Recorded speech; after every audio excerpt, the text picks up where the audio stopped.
အားလုံးပဲမင်္ဂလာပါရှင်စောစောမြန်မာ channel မှာကြိုဆိုပါရစေ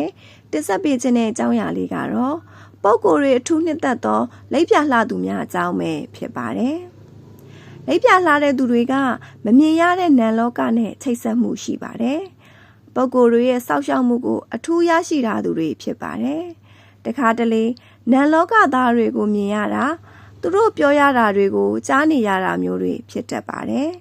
အများနဲ့မတူတဲ့ထူးခြားတဲ့စိတ်ခံစားမှုအာရုံကိုပိုင်ဆိုင်ထားသူတွေဖြစ်ပါတယ်။တနေရာသွားလို့ကောင်းတဲ့အရာပဲဖြစ်စေမကောင်းတဲ့အရာပဲဖြစ်စေအနံ့တော်၎င်းအာရုံခံစားမှုရတော်၎င်းသိမြင်ခံစားနိုင်တဲ့သူတွေဖြစ်ပါတယ်။မတိုးမတန်တဲ့နေရာကန်နှိမ့်စေတဲ့နေရာတွေကိုသွားရင်တော့ခေါင်းမူကောင်းကိုက်ဝေဒနာနဲ့စိတ်မအီမသာဖြစ်တတ်ပါတယ်။တန်ပြတ်မှုတန်ရှင်းမှုနဲ့နေရတဲ့သူများဖြစ်တဲ့အတွက်အိယာမတန့်တာ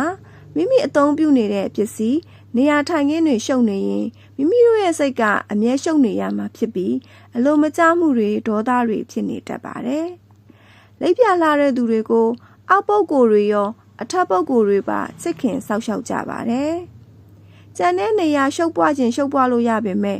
အဲ့ရရှုပ်နေရင်တော့အစင်မပြေတတ်ကြပါဘူး။နာရီ